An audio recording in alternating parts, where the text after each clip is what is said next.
우리 정부는 청년이 현장에 필요한 역량을 갖출 수 있도록 다층적인 지원 대책을 추진하고 노동시장 진입 장벽을 낮추는 일에도 최선을 다하겠습니다. 특히 미래 성장 동력 확충과 관련해서 청년 일자리를 확대하는 방향으로 정책 사업을 세심하게 추진해 주시기 바랍니다. 오늘은 우리 기업들에게 특별한 요청을 한번 드릴까 합니다. 한 아이를 키우기 위해서는 온 마을이 나서야 한다고 합니다. 청년 고용 문제 해결을 위해서는 정부뿐 아니라 기업의 노력도 필요합니다. 우리 정부는 기업들의 기업 활동을 원활하게 할 수 있도록 지원하기 위해서 최선을 다하고 있습니다. 팀 코리아의 정신으로 통상파고를 정부와 힘을 합쳐서 극복하고 있는 우리 기업들이 청년 고용난이라는 또 하나의 고비를 넘는데도 정부와 함께 힘을 합쳐주시기를 부탁드립니다. 청년 신규 일자리 창출도 꼭 필요한 일입니다. 그런 걸 통해서 청년도 기업도 국가도 모두가 윈윈하는 경제 성장의 새 물꼬를 트자는 간곡한 당부의 말씀을 드립니다. 우리 정부의 123대 국정과제에 대한 관리 계획이 마련됐습니다. 국민 모두의 대통령으로서 주권자의 뜻이 담긴 123대 국정과제를 나침반 삼아 국민의 삶을 변화시키고 세계를 선도하는 대한민국을 꼭 만들겠습니다. 국정과제의 지속적인 점검, 보완, 이행에도 최선을 다하겠습니다. 우리 공직자 여러분께서도 주권자들이 부여한 시간을 2배, 3배 효율적으로 사용해서 대한민국의 더 나은 미래를 만드는 데 총력을 다해 주시도록 부탁드립니다. 이상입니다. 네, 이후에는 국무총리께서 진행해 주시겠습니다. 네, 대통령님, 저 오늘 교육부 장관님, 여가부 장관님 오늘 그러시죠. 그 회의 본격적으로 시작하기 전에 이제 국무회의가 다 완성체가 된 것 같아요. 우리 새로 함께 하시게 된 분이 지금 교육부 장관님, 여가부 장관, 공정위원장, 여가부 장관, 네, 공정거래위원장님, 금융위원회 위원장. 네, 이렇게 4분이신가요? 금융위원장 5분이십니다. 5분. 자, 그러면 장관님들부터 간단한 인사 말씀 한번 시작할까요? 소감 삼아. 교육부 장관님부터 먼저 해주십시오. 이것도 직제 서열이죠? 네, 안녕하세요. 교육부 장관으로 임명된 최교진입니다. 국민주권정부의 국무위원으로 이렇게 함께 인사드릴 수 있는 영광을 주셔서 고맙습니다. 먼저 100일 넘게 국민주권정부 성공을 위해서 달려오신 국무위원님들 모시고 함께 최선을 다해서 역할을 하도록 하겠습니다. 지금 방금 대통령께서 또 한 번 강조하신 공직자의 자세를 늘 마음에 품고 많은 국무위원 여러분들께 여쭙고 부탁드리고 또 협력하면서 최선을 다하도록 하겠습니다. 고맙습니다. 네, 여가부 장관님. 네, 여기 있습니다. 네. 예. 네. 여성가족부 장관 원민경입니다. 저에게 모두가 존경받는 성평등 사회를 만드는데 헌신할 기회를 주신 대통령님께 감사드립니다. 성평등 가족부로의 확대 개편을 통해 성평등 정책 총괄 조정과 거버넌스 기능을 강화하고 교제폭력, 디지털 성범죄 등 젠더폭력에 선제적으로 대응하겠습니다. 위기 취약 가족과 청소년이 기본권의 주체이자 우리 공동체의 중요한 일원으로 행복한 삶을 살아갈 수 있도록 최선을 다하겠습니다. 성평등 사회, 국민 모두가 행복한 사회를 실현하기 위해서는 고용, 교육, 복지, 문화, 산업을 비롯 많은 부처와의 협력과 소통이 반드시 필요하고 요청됩니다. 대통령님과 국무위원님들의 많은 관심과 협조를 부탁드립니다. 감사합니다. 네, 그리고 공정위원장, 그럼 이게 공정위, 금융위, 교육위원 순서가 어떻게 되는 거예요? 국가교육위원회가 먼저입니다. 교육위원회 문제예요? 네, 교육위원장님 먼저 하시죠. 국가교육위원장 차정현입니다. 존경하는 대통령님 모시고 여러 국무위원들과 함께 국무회의에 참석하게 되어서 영광스럽고 막중한 책임감을 느낍니다.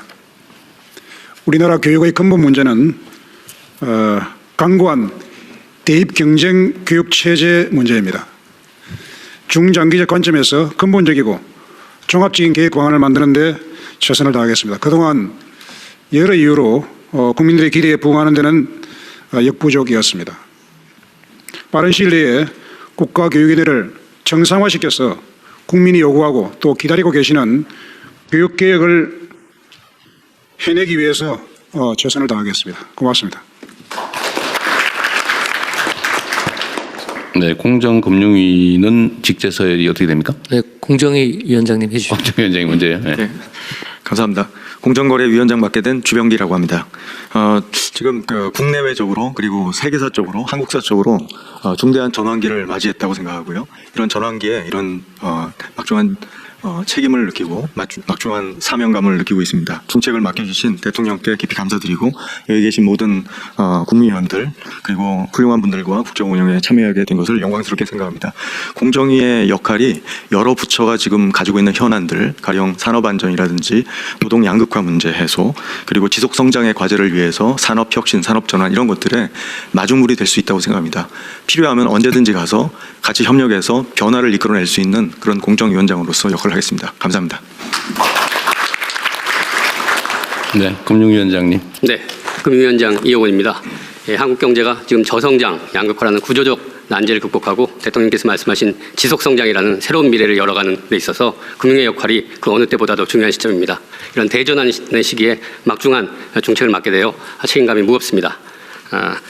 금융은 미래의 길로 자금을 연결하는 생산적 금융으로의 전환, 그리고 금융약자한테 기회를 제공하는 포용적 금융으로의 전환, 그리고 금융 안정과 시장 질서를 지켜내는 신뢰 금융으로의 전환, 이런 금융 분야의 국정 과제를 속도감 있게 추진하도록 하겠습니다. 열심히 하겠습니다. 제가 어제 인사를 하면서 들었는데 아버님이 10,000원으로 이름을 지르다가 너무 적다고 미래지향적으로 억 원으로 지으셨다는데 원래 조원이나 경원으로 지었었어야 되는 건데 그때는 그 생각을 너무 이상적이어서 안 했다고. 네. 네, 오늘 어쨌든 네, 장관님들 또 위원회 위원장님들 함께하게 됐는데 이 말씀을 한번 드리고 싶습니다. 우리가 가끔씩 잊어버리는 게 있는데 권한을 또는 권력을 가지면 그게 자기 거인 줄 착각하는 경우가 있습니다. 권력은 자기 게 아니죠. 부모님으로부터 물려받은 것도 아니고 태어날 때 타고난 것도 아닙니다. 잠시 국민으로부터 위임받은 거죠. 그 선거를 통해서든 임명을 통해서든 그 권력의 원천은 언제나 국민입니다. 그리고 내가 시험을 받든 선거를 통해서 표를 얻었든 내가 가지고 있긴 하지만 그건 잠시 위탁받은 거죠. 대리하는 겁니다. 근데 이걸 잊어버리는 경우가 상당히 많아요. 자기가 마치 그 권력을 가진 특별한 존재인 것처럼 착각하는 경우가 있는데 그런 착각에 빠지지 않도록 노력하는 게 정말로 중요하겠다. 그런 생각이 듭니다. 그리고 공직자는 사업가 또는 개인과는 다르죠. 공적인 일을 하기 때문에 공적 권한이 부여되어 있는 겁니다. 권한에는 책임이 똑같은 양이 따르죠. 공적 책임, 공적 권한은 같은 말입니다. 그래서 우리가 행사하는 모든 권한, 모든 업무는 오로지 국민을 향해 있어야 합니다. 나를 위해서, 주변을 위해서가 아니라 오로지 주권자인 국민을 향해 있어야 된다는 것. 그래야 민주공화국의 가치가 살아있는 진짜 민주국가가 되겠죠. 민주적 공동체. 그리고 그게 주권자라고 하는 게 막 힘세고 돈 많이 가지고 집이 높다고 더 크고 힘없고 가진 것 없고 소외돼 있다고 작은 게 아니죠. 국민은 누구나 존귀하고 똑같은 대등한 주권자다. 이 생각을 결코 잊으면 안 되겠습니다. 그래서 이 정부의 이름이 이제 국민주권정부가 됐는데 공직자는 공적 활동을 하는 범위 내에서는 한순간도 자신의 존재가 국민 밑이다. 국민을 모시는 존재다라는 걸 잊지 말아야 하고 내가 가진 공적인 시간 1시간은 5,200만 시간의 가치가 있다는 생각을 결코 한순간도 잊어서는 안 됩니다. 공직자 손에 그 나라 운명이 달려있다는 생각을 하고 권력의 귀속 주체가 국민이라는 생각을 하면서 책상 위가 아니라 언제나 현장에 있어야 합니다. 그리고 공급자 중심에 이 내 거니까 내가 시사하듯이 시혜를 베푸듯이 이렇게 일하는 게 아니라 언제나 수요자 중심으로 모시는 정신으로 권한 행사를 하고 의무 이행을 해주시기 바랍니다. 공직자들의 태도, 공직자들의 마인드에 따라서 똑같은 조선에서 선조 때문에 수백만 국민이 죽기도 하지만 또 정조 때문에 동북아시아의 가장 번영된 나라를 만들기도 합니다. 공직자 한 사람의 몫이 그 사회의 운명을 결정하니까 정말로 적극적으로 능동적으로 행동해 주시길 바라고 특히 지휘하는 공무원들이 또 소속 공무원이 많이 있으니까 언제나 그 공무원들의 모범이 되시길 바랍니다. 잘 부탁드립니다. 이제 시작하시죠. 네, 현안 토의 순서를 갖겠습니다. 국가균형성장 방안에 대해서 지방시대위원장님부터 기재, 교육, 산업, 국토, 행안, 농림, 해수부 순서로 발제해 주시고 토의를 하겠습니다. 참고로 오늘 오후 국회에서의 대정부 질문 때문에 관련 장관님들이 혹시 시간이 조금 되면 먼저 자리를 드실 수 있다는 것을 먼저 양해 구합니다. 그러면 바로 지방시대위원장님부터 발제해 주십시오. 예, 지방시대위원장입니다. 앞에서 대통령님 말씀하신 것처럼 균형발전의 상징 같은 곳이 이곳 세종인데 여기서 균형성장 전략에 대한 국무회의 토의를 갖게 된 것 자체가 대단히 뜻깊은 일이라고 생각합니다. 5억 3특 국가균형성장 전략에 대해 보고드리겠습니다. 첫 번째, 추진 배경과 경과입니다. 수도권 1급 체제는 국가 전체의 경쟁력을 약화시키고 있습니다. 그래프를 보시면 비수도권에서 수도권으로 순유입된 인구가 2004년에 14만 명에 달했었습니다. 그러다 2011년 처음으로 마이너스로 돌아선 적이 있습니다. 수도권에서 빠져나가는 인구가 더 많아졌던 시기입니다. 혁신도시의 공공기관 이전이 본격화된 시기입니다. 그러나 이 추세는 그리 오래가지 못합니다. 2017년 이후 다시 수도권으로 들어오는 인구가 더 많아졌습니다. 그러다 지난 해인 2024년에는 지난 한 해 동안만 4만 5천여 명의 인구가 수도권으로 몰려들었습니다. 이를 연령대별로 분석해보면 작년 한 해 동안 30대 이하 청년은 6만 6천 명이 수도권으로 순유입된 반면에 40대 이상은 2만 1천 명이 오히려 비수도권으로 유출되었습니다. 순유출되었습니다. 청년들이 수도권으로 몰려오는 것은 당연히 일자리와 교육이 가장 큰 이유입니다. 문제는 사람과 자본이 몰려들고 있는 수도권조차도 과밀과 집중으로 인해 갈수록 경쟁력이 떨어지고 있다는 겁니다. 부동산 문제는 말할 것도 없고 수도권의 교통 혼잡으로 인한 손실 비용만 해도 지난 한 해 41조 원에 달합니다. 8년 전에 비해서 10조 원 가까이 증가한 수치입니다. 수도권에 창업한 기업은 비수도권에 비해서 평균 서너 배 이상의 경상비를 부담해야 합니다. 국가 경쟁력을 약화시키고 있는 수도권 1급 체제를 극복하고 청년들이 지역을 떠나지 않아도 되는 나라를 만들어야 합니다. 5급 3특 국가균형성장 전략은 바로 이런 문제의식에서 출발했습니다. 비수도권 지역에도 청년들이 가고 싶은 좋은 일자리가 있고 일자리와 연계된 좋은 대학이 있어야 합니다. 창업도 지역에서 투자 걱정 없이 가능해야 합니다. 수도권처럼 자가용 없이도 대중교통만으로 다닐 수 있는 광역 대중교통망은 기본입니다. 그래야 관광산업도 활성화시킬 수 있습니다. 정주 여건과 어려운 문화와 같은 생활 여건의 개선도 시급합니다. 기존의 시도 단위로는 사실상 힘들다는 것을 지금 우리가 마주한 현실이 여실히 보여주고 있습니다. 비수도권도 수도권처럼 권역별로 경제권과 생활권을 만들어야 경쟁력을 가질 수 있습니다. 비수도권을 청년이 자신의 미래를 그릴 수 있는 지역으로 대전환하자는 제안이 바로 5급 3특 국가균형성장 전략입니다. 오늘 각 부처별로 보고하는 정책은 그런 고민의 산물입니다. 그동안 부처별로 분산되어 추진되던 과제들을 국정기획위원회 단계에서부터 지방시대위원회와 협의를 통해 5급 3특 권역별 경제권과 생활권, 행재정의 3개 범주로 묶어서 범정부 차원의 통합적인 전략과 이행 과제를 만들었습니다. 이어서 5급 3특 국가균형성장 전략 주요 내용입니다. 기존 시도별 균등 배분 방식의 균형발전 정책을 초강력 단위의 집중과 연결로 전환했습니다. 경제와 생활, 행재정 3대 분야에 걸쳐서 11개 전략 과제와 36개 추진 과제, 129개 세부 과제로 구성되어 있습니다. 권역별 전략산업 육성과 인재 양성 방안, 광역 대중교통망 구축 등 5급 3특 균형성장 전략의 구체적인 내용은 제 보고 이후에 진행될 각 부처별 보고를 통해서 상세히 밝히도록 하겠습니다. 마지막으로 향후 추진 계획입니다. 9월 중에 개최될 제1차 지방시대위원회 회의에서 세부 과제를 확정하고 관계부처와 함께 개별 프로젝트를 포함한 후속 조치들을 신속하게 추진해 나가겠습니다. 자치분권 및 균형발전법을 포함한 관련법을 개정하고 자치분권 균형성장 5개년 종합계획을 수립하도록 하겠습니다. 5급 3특별로 설명회를 개최해서 우리 정부의 국가균형성장 비전과 전략을 공유하는 한편 초강력 연합의 출범과 5급 3특별 주요 프로젝트 추진도 적극 지원하겠습니다. 앞으로 지방시대위원회는 여러 부처에 걸쳐져 있는 5급 3특 국가균형성장 정책이 통합적으로 추진될 수 있도록 중앙부처, 지방자치단체와 지속적으로 소통해 나가겠습니다. 대통령님과 국무위원 여러분의 지속적인 관심과 지원을 부탁드립니다. 이상으로 보고를 마치겠습니다. 감사합니다. 예, 다음은 기획재정부에서 AI 초혁신 경제를 기반으로 하는 국가균형성장 지원 전략에 대해서 보고를 드리겠습니다. 조금 전에 김경수 위원장이 보고한 것처럼 왜 청년들이 지방을 떠나느냐? 좋은 일자리가 없습니다. 그리고 지역은 갈수록 시간이 갈수록 악화됩니다. 좋아지지가 않아요. 그러면은 이 상황을 어떻게 할 것이냐. 그런데 두 번째 보시면 또 재정은 더 늘어납니다. 지방으로. 지방은 재정을 더 늘어나는데 또 더 발전이 안 되고 이게 이유가 뭘까? 저는 진짜 고민이 많이 해봤는데 딱 세 가지인 것 같습니다. 그 밑에 대응 방안에 보시면 우선은 산업이 있어야 됩니다. 세계적인 산업이 없이 아무리 지방 균형 발전을 떠들어도 안 된다. 두 번째는 그 산업을 지원하는 인력을 양성을 해줘야 됩니다. 그리고 세 번째는 정책이, 국가 정책이 지금 대통령께서 추진하시는 것처럼 지역에 많은 정책이, 중점 정책이 돼야 한다. 이렇게 세 가지를 말씀드리고 첫 번째는 초혁신 경제입니다.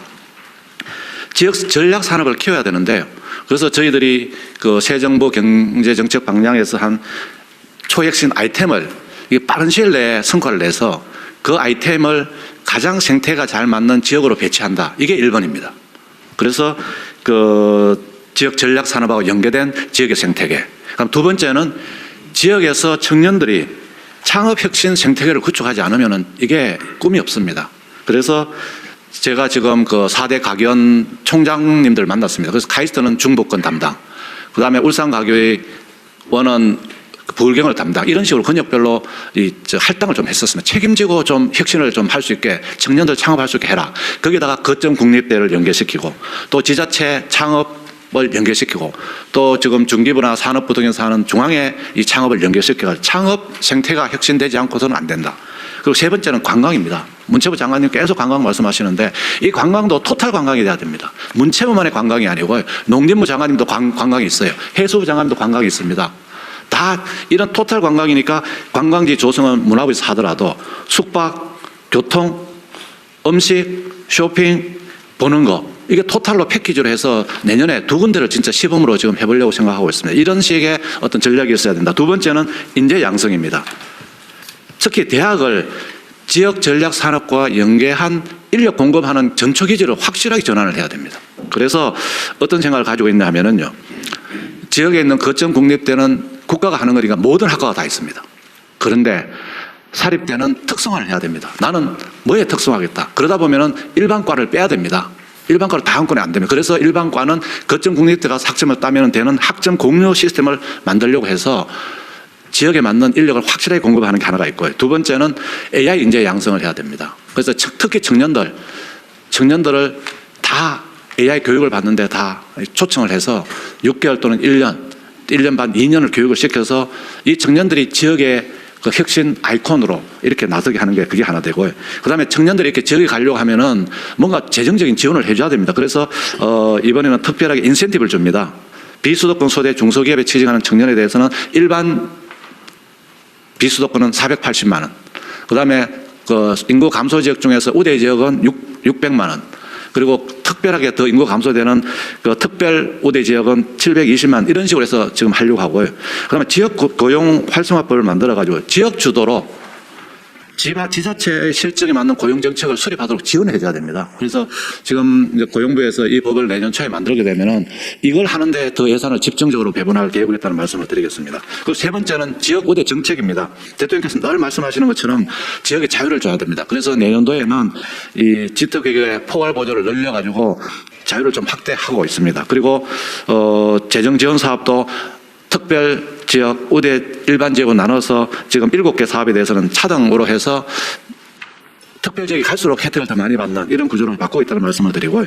이걸 본격적으로 좀 추진하기 위해서 통합 지표를 금년 하반기부터 해서 내년에 만들어서 그래서 229개 지자체를 그룹하려고 합니다. 요 지역은 특별 우대 지역, 요 지역은 우대 지역, 요 지역은 일반 지역으로 해서 그래서 거기에 맞게 재정을 차정 지원하고 특별 지역은 더 많이 지원하도록 합니다. 세제도 마찬가지입니다.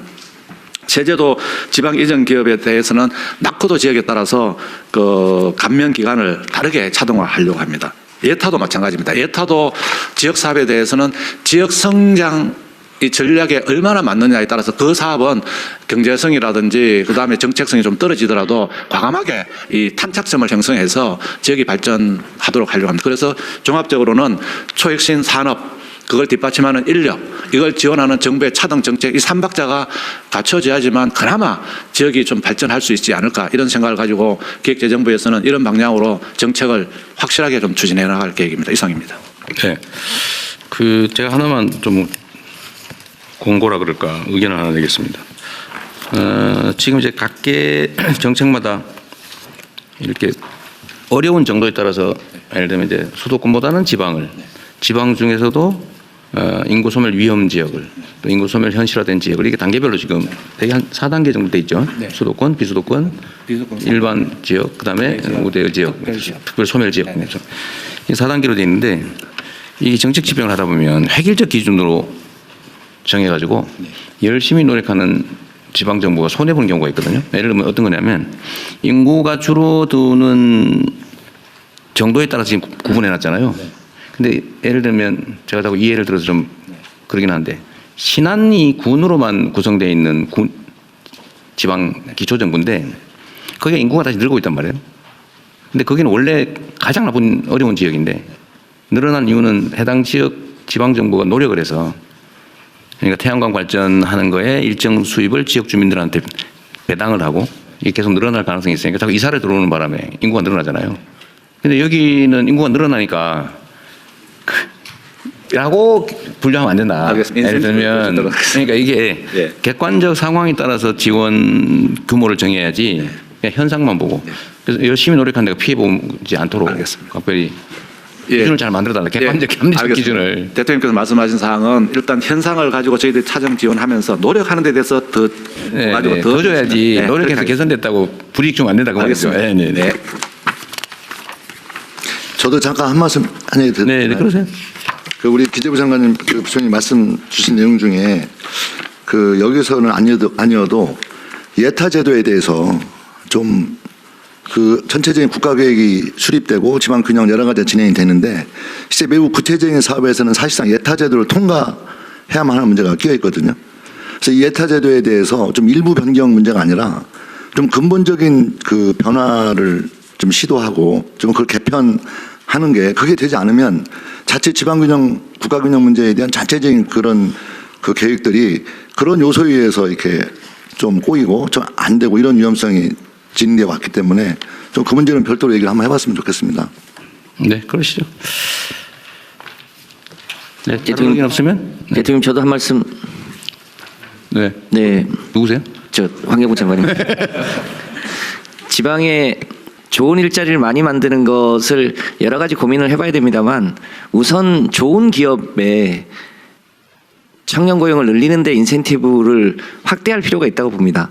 실제로 외환위기 이후에 지방에 있는 대기업들 현대자동차나 HD 현대나 하나오션이나 이런 데가 정규직 직원을 거의 뽑지 않고 필요 인력들을 다 하청 재하청으로 줘서 그게 노조법 2, 3조로 이제 어떻게 만회해 보려고 하는데 현대자동차가 몇 년 전에 처음으로 울산에서 정규직 노동자를 뽑았습니다.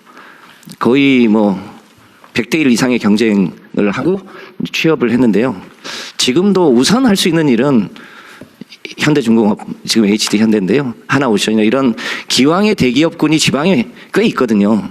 그런 데가 우선 일종의 하청 재하청 방식이 아니라 정규직 노동자를 뽑으면 거기에 뭔가 세제 혜택을 추가로 주는 이거를 우선으로 하는 게 우선 1차적으로 가장 필요하다. 쉬운 일부터 좀 하면 어떨까 이런 생각이 있습니다. 네, 좋은 지적이네요.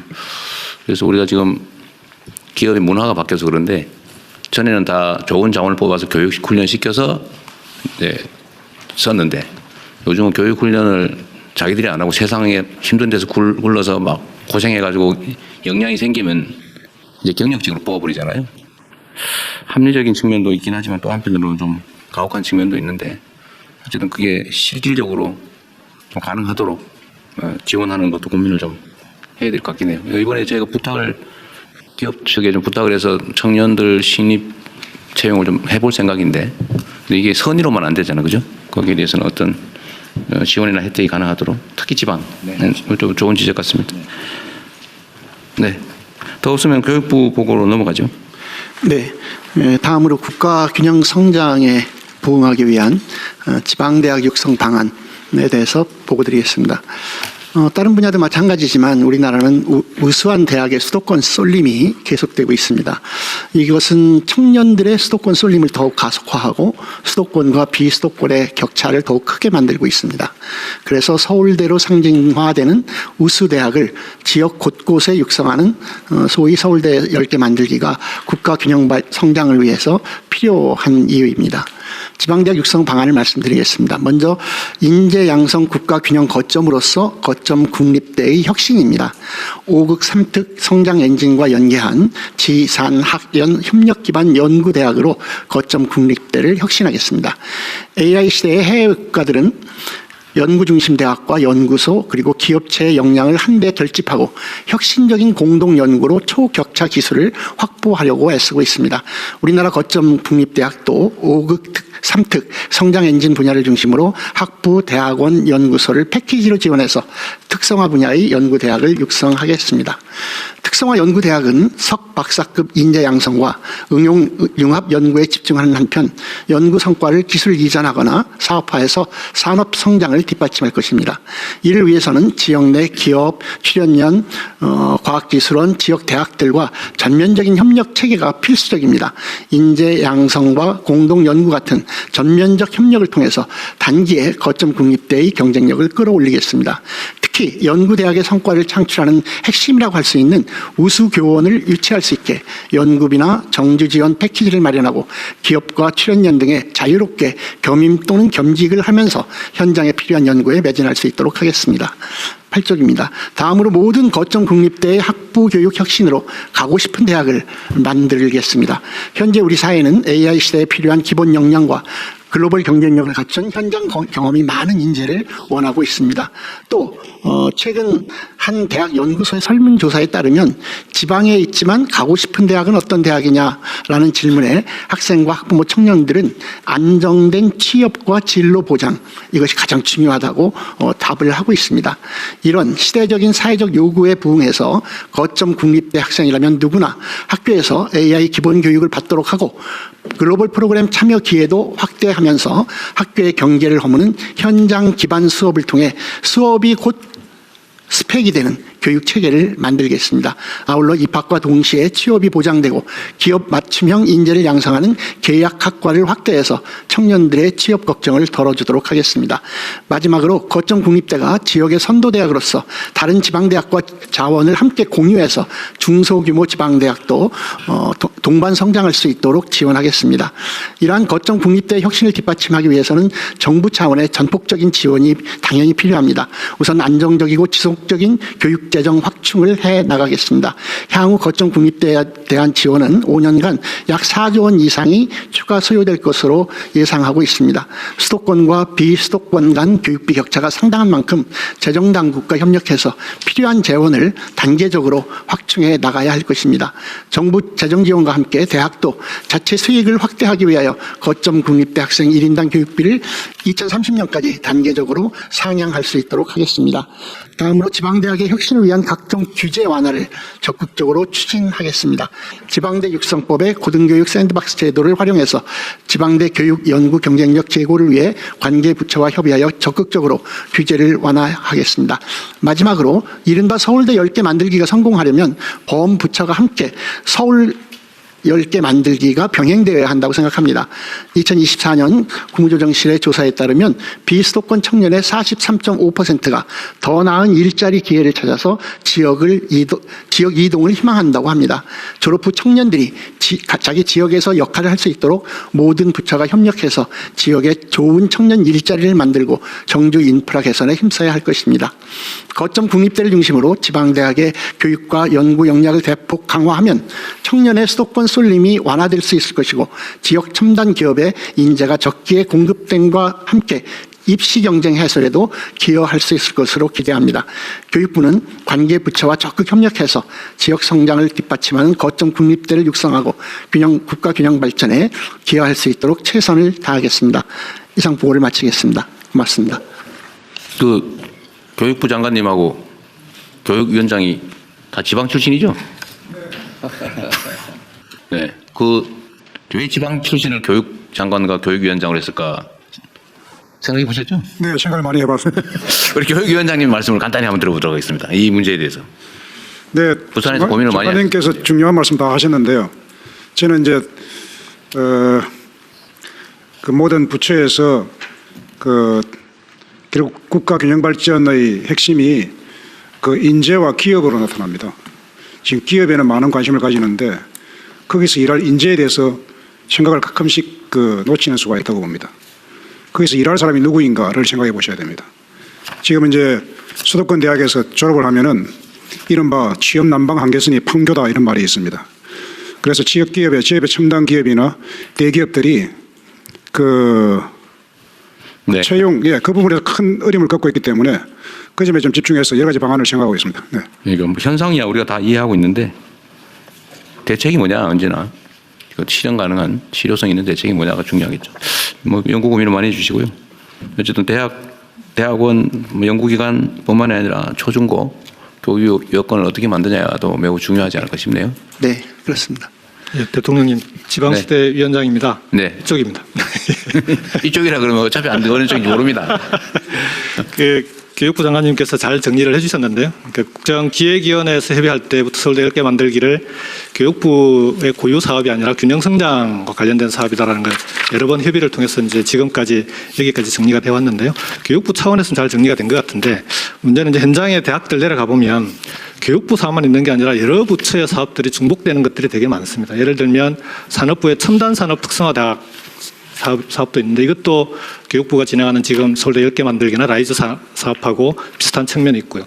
가기부도 또 가기원뿐만 아니라 관련된 R&D 사업을 가지고 대학과 연계된 사업들이 많이 있고 중기부도 창업 관련된 지원 사업들이 여러 개가 이렇게 많이 중복되고 걸쳐 있는 게 많아서 이 부분은 서울대 10개 만들기를 매개로 한 전략산업과 그에 필요한 인재 양성 프로젝트를 관련 부처들이 좀 통합적으로 논의하고 정리해 나갈 수 있는, 중복을 정리해 나갈 수 있는 그런 체계가 좀 하나 필요하지 않을까. 그 부분에 대해서 한번 좀 논의해서 네. 체계를 만들 수 있도록 했으면 좋겠다는 건의를 드립니다. 네, 한 말씀만 드려도. 네, 말씀. 네. 저희가 이 주제를 가지고 공부하면서, 교육부 직원들에게 그렇게 여쭤봤습니다. 그동안 과거 정부에서도 계속해서, 지방대학을 살리기 위한 많은 노력, 그리고 지방대학을 잘 살려서 대학의 지역 아이들이 지역에서 취업하고 살 수 있도록 하기 위한 노력을 하고 교육부에서도 굉장히 많은 재정 투여를 했는데 계속 실패했다. 근데 이번에는 성공할 수 있다는 자신감은 그 근거가 뭐냐 이렇게 담당 국장에게 여쭤봤는데 그랬을 때 바로 나온 대답이 바로 지금 위원장님께서 말씀하신 과거에는 교육부 혼자 했다면 이번에는 교육부가 한 분야를 맡고 국가 전체가 여러 부서가 함께 힘을 모아주는 것이 가장 큰 힘이다. 두 번째는 실질적으로 하자고 하는 것에 비해서 재정 지원이 필수적으로 들어가는데 일정한 장기적인 재정 지원에 관해서 구체적인 계획이 되어 있고 그것을 올해부터 실질적으로 풀어가고 있다. 물론 국가재정 전체의 상황을 보면서 단계적으로 하려나가겠지만 이런 정부의 지속적인 의지, 재정 투자 이런 것들이 함께 이 일을 성공적으로 할 수 있게 하는 동력이다 이런 말씀을 나눈 적이 있습니다. 위원장님 말씀하신 것처럼 모든 부서가 함께 도와주실 때 이게 진짜로 네. 국가 균형 성장에 도움이 될 것이라고 생각합니다. 고맙습니다. 네, 대통령 국가교육위원장입니다. 너무 세부적으로 얘기하는 거 좀 나중에 하시고. 네, 네, 간단하게 말씀드리겠습니다. 우선 빠른 속도로 동원할 수 있는 수단이 공공기관 지역인재 채용제도인데요. 지방대 육성법은 교육부가 담당하고 있고 혁신도시법은 국토부가 담당하고 있습니다. 이것을 합리화하면 지역인재의 수도권 쏠림을 막을 수 있는 강력한 빠른 수단이 됩니다. 두 번째로는 의대의 경우에 지금 지역인재 전형 의무 비율이 2000년도까지 30%였습니다. 근데 그 뒤에 이제 가령 부산대학교의 경우는 제가 취임한 이후에 바로 80%로 올렸거든요. 그런데 아무 문제 없이 잘 작동되고요. 그 아이들은 수도권으로 빠져나갈 가능성이 거의 없습니다. 네, 그래서 의료계에서 크게 환영하는 그런 수단이 있고요. 네. 지역에 많은 대학병원을 가진 대학들이 바로 쓸 수 있는 수단이고 또 하나는 인재 양성과 인재 유치도 중요한데 인재 특히 석학들의 유출을 막는 것도 굉장히 시급합니다. 가령 중국 같은 경우에는 천인 계획이라고 해서 연봉 3배 정도를 제시하면서 뽑아가고 있는데 막을 수 있는 방어할 수 있는 수단이 없습니다. 그런데 우리나라의 경우는 석좌 교수제도, 석학 교수제도까지도 65세 정년이 묶여서 65세가 되면은 석좌 교수도 대학을 떠나야 됩니다. 그런 문제, 그런 규제부터 풀어서 그리고 풀고 또 대우를 높이고 해서 석학들을 국내에 그대로 네. 남아서 연구할 수 있도록 하는 것이 좀 시급합니다. 네, 그런 것들을 포함해서 교육위원회가 할 수 있는 일들을 나중에 정리를 한번 하십시오. 네, 정리를 한번 하시고요. 지방 하여튼 이게 지금 오늘 다른 부처들도 얘기 좀 다 듣고 마저 좀 하도록 하겠습니다. 네, 우리 산업부. 네. 지역 균형의 성패는 지역이 성장 엔진을 제대로 장착하느냐가 달려 있습니다. 먼저 막중한 책임감과 사명감을 느끼면서 5국 3특 성장 엔진 육성에 대해 보고 드리겠습니다. 지난 20년간 다양한 지역 균형 정책이 시행되었습니다만은 중앙 정부는 부처별로 지원이 분절되어 있고 시도별로 단위도 분절된 집행 구조, 특히 기업의 참여 부족 등으로 지역의 성장 엔진 정착에 번번이 실패해 왔습니다. 중간을 좀 생략을 하고요. 과거 정부에서도 광역경제권 육성 시도는 여러 번 있었습니다. 하지만 중앙정부가 주도하면서 지역의 협력을 얻지 못했다거나 권역 내 지자체 간 합의를 이끌어내는 데 큰 어려움을 겪었습니다. 다양한 재정 투입 등 오늘 나온 지방 인재 유치, 재정 등 다양한 육성책들이 이미 있었습니다만은 무엇보다도 기업 투자 유치로 연결되지 못하는 한계도 있었습니다. 이와 같은 것들을 고려해서 이번 5국 3특 전략은 다음 사항을 중점에서 고려하고자 합니다. 첫째, 기존 시도 행정구역 단위로는 한계가 명확해진 만큼 규모의 경제가 가능한 산업기관과 경제활동을 연계한 초광역권 중심으로 전략산업을 지정 육성하겠습니다. 둘째, 실질적 성과가 창출될 수 있도록 일단 지역의 자율성을 발휘하고 특히 민간 기업이 적극 참여하는 거버넌스를 구축 운영하겠습니다. 이를 효과적으로 뒷받침하는 중앙정부의 역할을 지역과 협의해서 정립해 나가겠습니다. 결국 성장 엔진은 앵커 기업입니다. 앵커 기업의 투자와 투자 선순환을 이끌어낼 수 있는 효과적인 민관협약 프로젝트를 발굴하는 것이 관건입니다. 이를 위해 전략산업 분야 핵심 기업의 투자에 초점을 둔 중앙지자체 패키지 지원을 마련하겠습니다. 다음 성장 엔진 선정과 육성 계획입니다. 향후 5국 3특 권역별 성장 엔진은 국가 산업 전략과 지역 여건 등을 균형 있게 고려하고 중앙과 지자체 간 협의에 기반하여 권역별로 2, 3개 내로 선정하여 운영할 계획입니다. 권역 간 업종이 차별화될 수 있도록 한다는 원칙하에 권역별 산업 기반, 성장 가능성, 그리고 기업의 투자 가능성 등을 종합적으로 고려하도록 하겠습니다. 성장 엔진을 선정하고 이해하는 과정에서 중앙, 지자체, 기업, 지역의 혁신 주체 간에 유기적으로 협력하겠습니다. 중앙과 지방정부가 함께 권역별로 성장 엔진을 선정해서 기업의 투자 계획, 중앙과 지방의 지원 계획을 수립한 다음 지방시대위원회의 종합적인 의결을 거쳐 최종 확정할 예정입니다. 확정된 계획에 머무르지 않도록 권역별로 중앙, 지방정부와 기업, 대학 등 민간이 함께 참여하는 가칭 초광역 특별협약을 체결하여 실행력을 강화하고자 합니다. 오늘 기재부, 교육부, 국토부 등이 발표한 내용들을 종합하여 규제 완화, 혁신 지원, 금융, 청년 인재 양성, 재정 등 5종 세트 중심의 범부처 종합 지원 패키지를 마련하여 정책의 시너지를 극대화하겠습니다. 가칭 범정부 초광역 추진 협의체를 통해 부처 간 패키지 지원책을 조정하고 이행 현황을 점검하고 특히 지원 수단들이 부처 간에 분절적이지 않고 성장 엔진 육성에 맞춤형으로 적기 활용될 수 있도록 실질적인 운영 방안도 마련하겠습니다. 현재 마련되고 있는 지원 패키지 안들은 그동안에 나와 있는 다양한 내용들을 현재 의견 수렴 중에 있으며 그 내용들을 바탕으로 최종적으로 정합 마련하도록 하겠습니다. 이상입니다. 네, 사실 산업부 역할이 제일 중요하죠. 구체적으로 지방에 기업이 있어야지 뭐. 맞습니다. 네. 그리고 여기에는 안 나와 있습니다만 결국은 기업들이 지방에 가지 않으면 생존하거나 경쟁력을 가질 수 없구나 하는 시스템을 정부가 만들어주고 사회가 만들어줄 때 기업들은 결국 갈 겁니다. 단기적인 세제 지원이나 좀 대학 관련된 청년들 보내 규제 가지고는 안 되는 거고 결국은 기업들이 지방을 가야 경쟁력을 가질 수 있고 세계적인 기업들과 경쟁할 수 있겠구나 하는 그 시스템을 만들어줘야 되는 게 우선 중요하다고 생각을 하고요. 그걸 우리 정부가 만들어낼 수 있는 역량을 갖추느냐 중앙정부, 지방정부 그리고 각 지역의 혁신 주체들이 그걸 해낼 때 결국은 이게 성공을 하는 거지 저는 그렇지 않으면 또 한 번의 시도에 불과할 것 같아서 그런 어떤 막중한 책임감 그걸 절절하게 느끼면서 한번 시도를 해보겠습니다. 그러니까요. 이게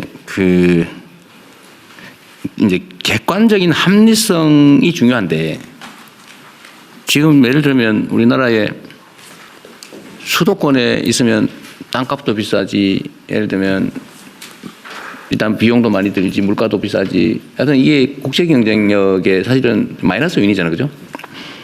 근데 지방이라고 하는 게 다른 나라 기준으로 하면 고속철도로 1시간, 2시간 거리 이 사실 지방도 아니거든요.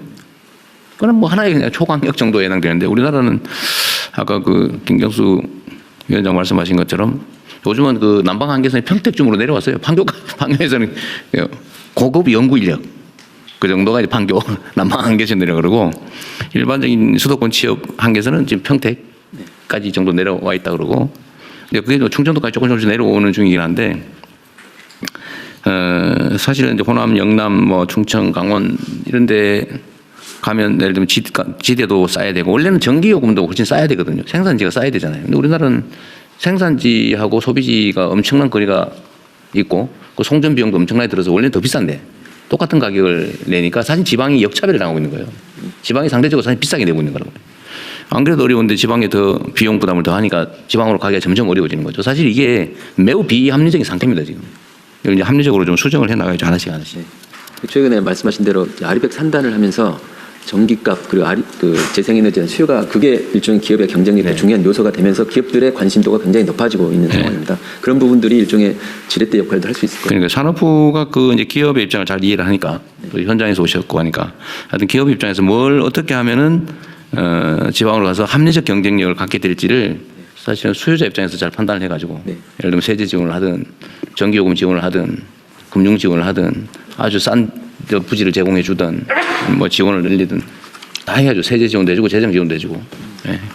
대통령 이게 속도가 되게 중요한데요. 이게 이제 지방의 전략 산업을 육성하는 게 이제 그동안 많이 해왔는데도 속도가 잘 나지 않지 않습니까? 그래서 이게 이제 지금 추진되고 있는 것 중에 지역의 앵커 기업, 대기업이 투자를 했을 때 그에 맞춰서 여기 나와 있는 성장 5종 세트를 지원하겠다. 이제 이렇게 산업부가 전략을 세웠는데 예를 들면 시범 프로젝트를 빨리 성공시키는 게 제일 빠를 것 같습니다. 그래서 지금 현재 그 울산의 데이터 센터, SK가 데이터 센터를 그 첫 투자를 7조, 다 합하면 50조를 하겠다는 건데 그냥 데이터 센터만 들어오는 게 아니라 부울경에 제조 AI 산업과 연계된 전략 산업 육성과 연계된 5종 지원 세트가 이럴 때 빨리 붙어줘야 되는데 SK와 협의를 해보면 몇 가지 요구 사항들이 있습니다. 그런 걸 묶어서 지원 패키지를 빨리 만들어서 시범 프로젝트가 성공 케이스가 나올 수 있도록 그렇게 추진하도록 알겠습니다.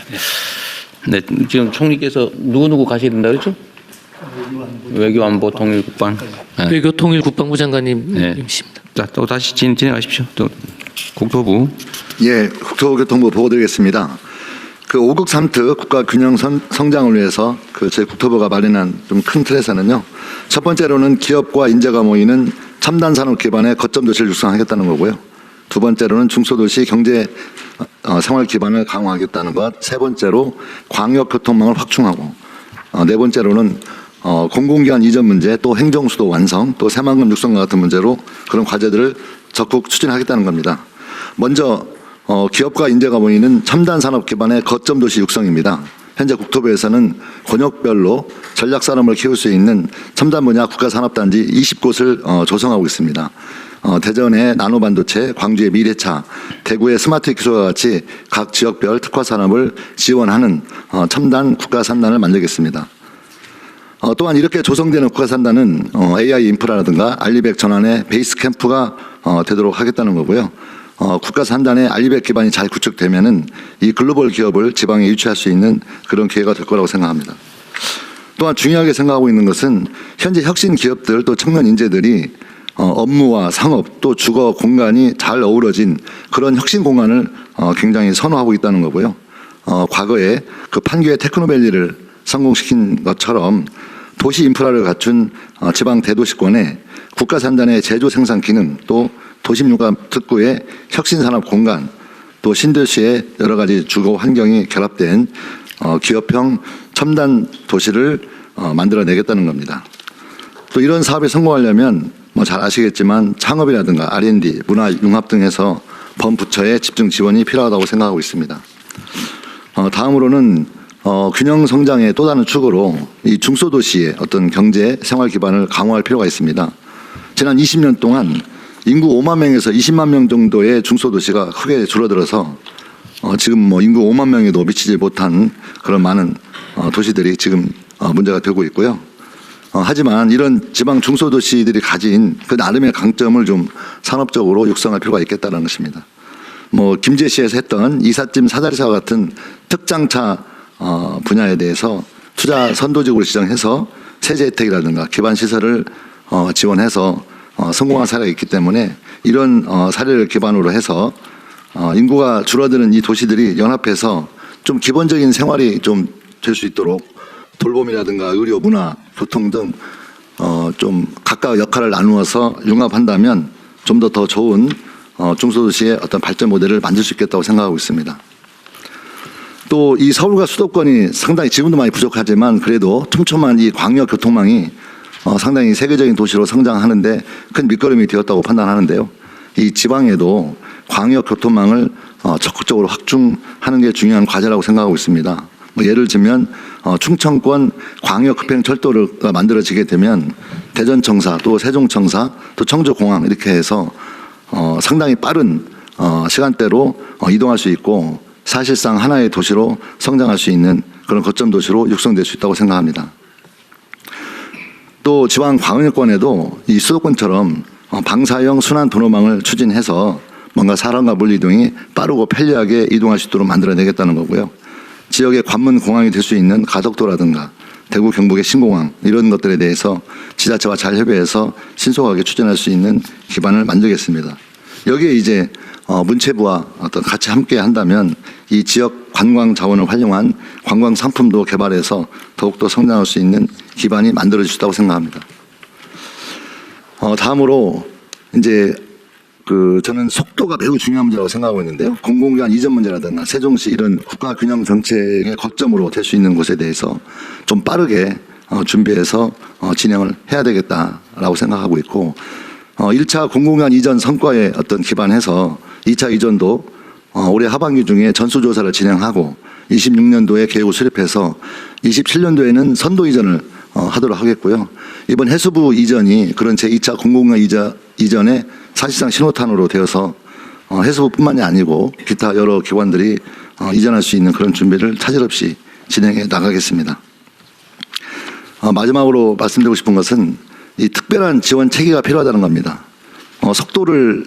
속도가 중요하다고 이렇게 얘기를 했는데요.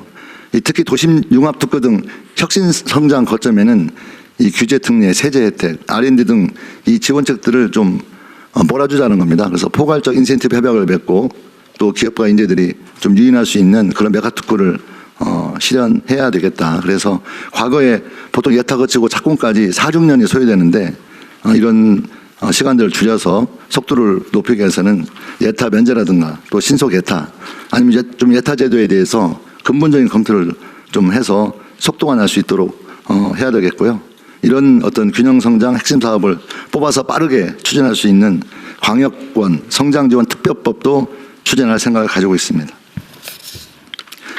현재 수도권과 지방의 인프라 격차가 굉장히 크지만 이 예타 제도에는 상당히 많은 문제가 있습니다. 그래서 현재 당면한 시점에 수요를 중심으로 사업을 바라보면서 실제 수도권에 유리하고 지방에 아주 불리한 그런 제도로 되어 있기 때문에 좀 더 이 국민주권정부의 균형 성장을 위해서는 지방을 우대하고 좀 과감히 우대하는 그런 평가 방식을 도입하고 경제성보다는 균형 성장 전략을 담을 수 있는 그런 근본적인 예타 개혁이 필요하다고 생각하고 있습니다. 이상입니다.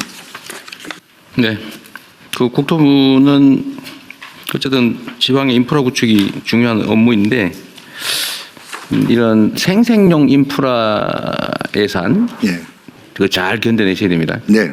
너무 많이 돈이 들어가요. 네.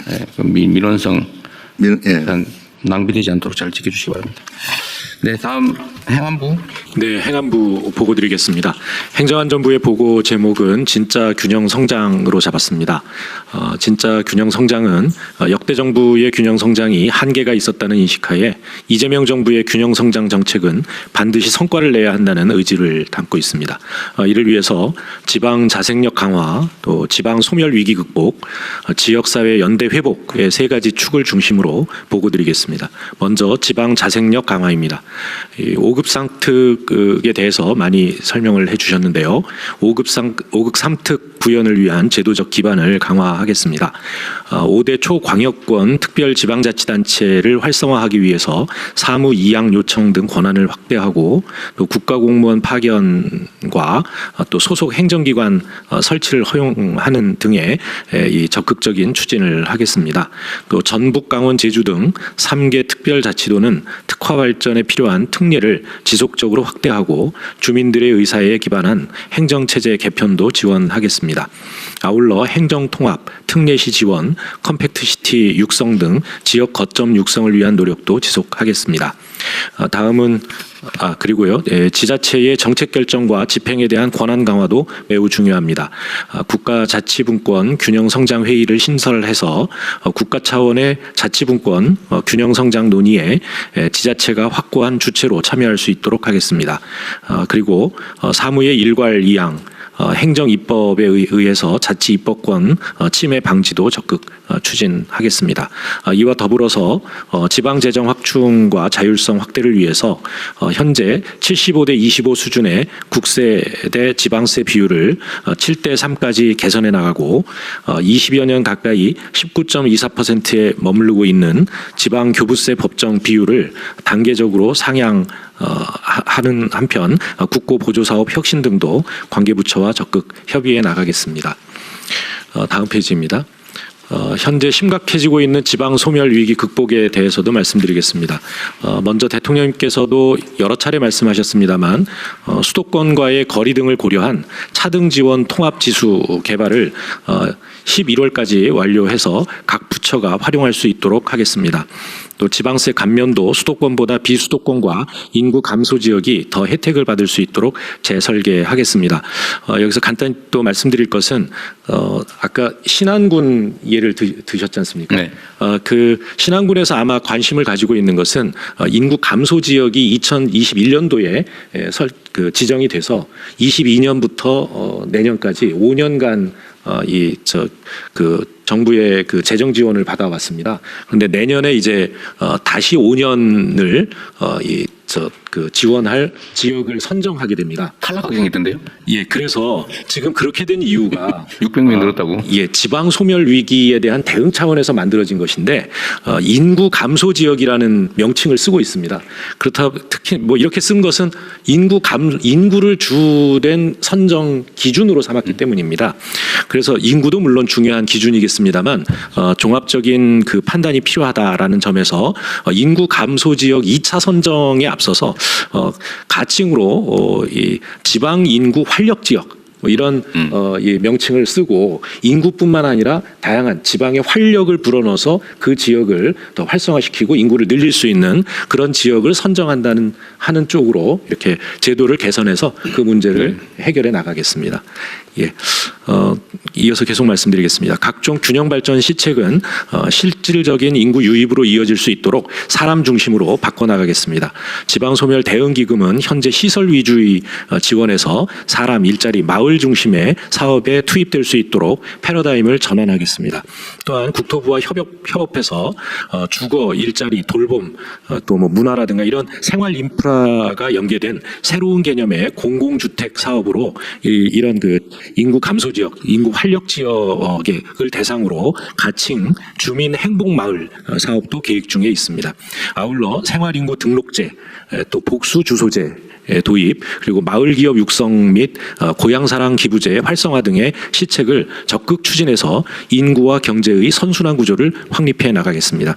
특히 청년 인구의 지역 유입과 정착을 위해 청년들이 지역 내 유휴 공간이나 지역 특산물 등 지역 자원을 활용해서 새로운 삶을 실험해 볼 수 있는 그런 청년 마을도 지속 지원하고 청년층이 운영하는 청년 마을 기업에 대한 지원도 확대하겠습니다. 마지막으로 균형 성장의 지속 가능성을 확보할 수 있도록 지역사회 연대의 회복을 지원하겠습니다. 주민자치회의 제도화와 읍면동장 주민선택제 도입 등 주민 참여에 기반한 자치를 강화하겠습니다. 아울러 지난 정부에서 많이 위축되었던 사회 연대경제 활성화를 위해서도 행안부가 필요한 역할을 충실히 수행하겠습니다. 이상 보고를 마치겠습니다.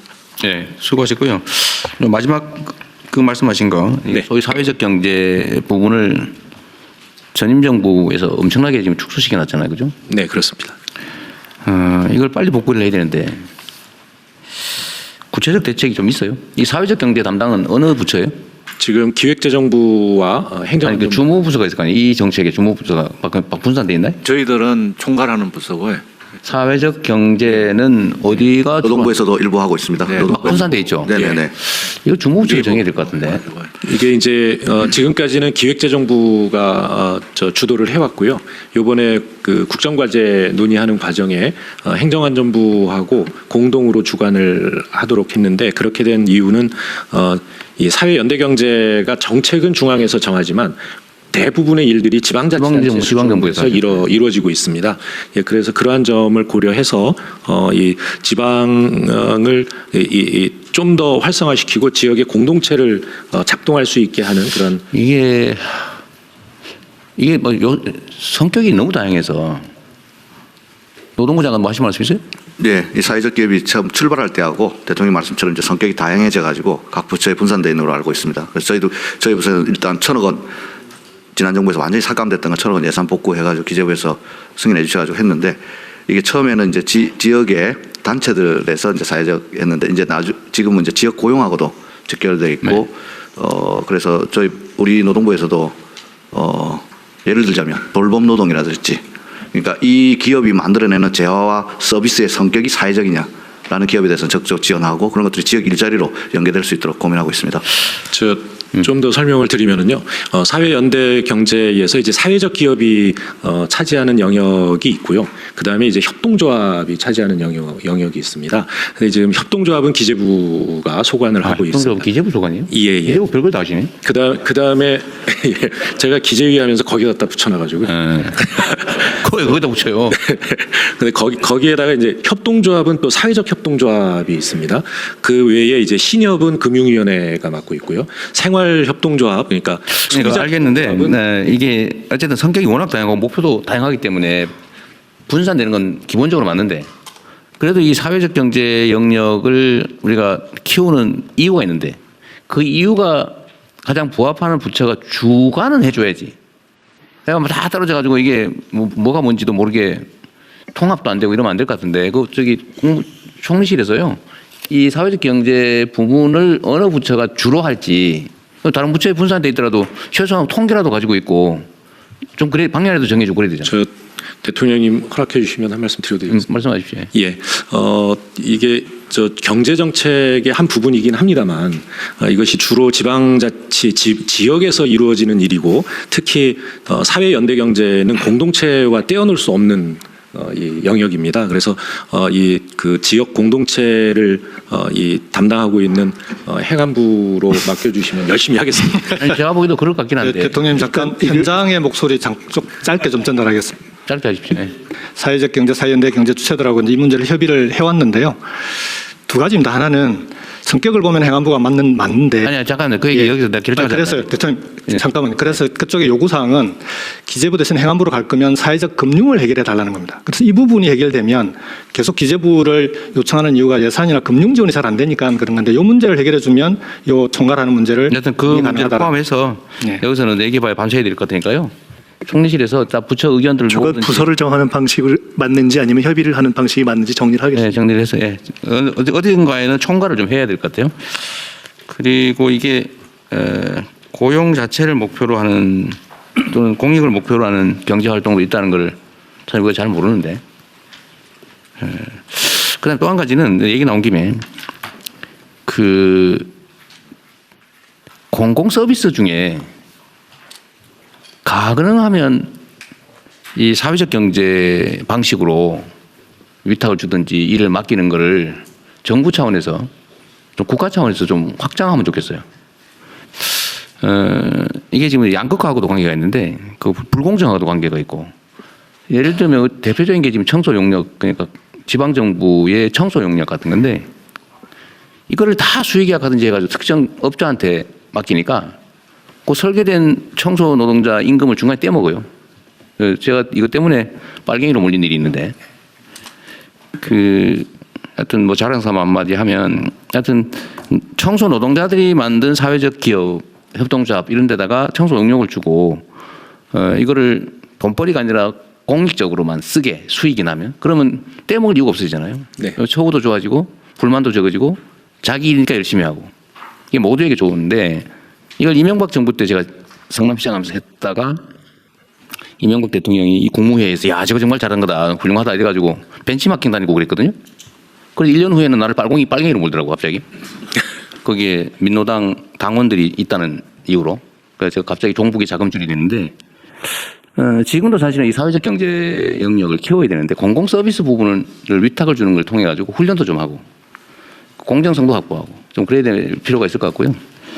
또 한 가지는 그 방식은 협동조합 중에 이 노동자 협동조합이 있습니다. 네네. 예. 청소 노동자 협동조합이 하면 돼요. 그렇습니다. 예.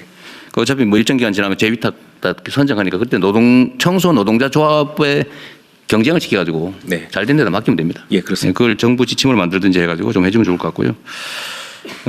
또 한 가지는 여기서 나온 김에 이 지방 정부들 관계된 거라서 그런데 제가 지금 실태를 잘 모르겠는데 저기 농촌 지역에 가면 그 쓸데없는 시설 공사 너무 많이 하거든요. 기반 시설 공사. 괜히 했던데 또 포장하고. 네네. 그 개천 아무도 안 쓰는 개천 제방 쌓고. 네. 밭 한 떼기 있는 데다 다리 놓고 막 그런단 말이에요. 그게 내가 대충 듣기로는 농어촌 특별회계인가의 그 사용 목적이 무슨 시설을 하는 데만 쓰게 돼 있기 때문에 그렇게 쓰게 돼 있다고 하는 것 같아요. 이거 상당히 오래된 얘기인데 지금 여기 말씀 보면 예산을 시설 조성 위주의 사람 중심으로 한다고 돼 있기도 해서 갑자기 생각이 났는데 그 농어촌 특별회계인가 뭔가에 그 조성된 자금을 반드시 그렇게 쓰게 제한돼 있죠. 지금은 시설 위주로. 시설만 하게 아마 돼 있는 것 같아요. 들은 바로는. 그걸 고치죠. 고쳐서 시설 그러니까 회계법 특별회계법뿐만 아니고요. 그다음에 이제 지방기금법도 그렇게 돼 있습니다. 그 법 개정이 필요합니다. 네, 법 개정을 추진하시죠. 그게 꼭 불필요한데 돈 쓰고 있더라고 보니까.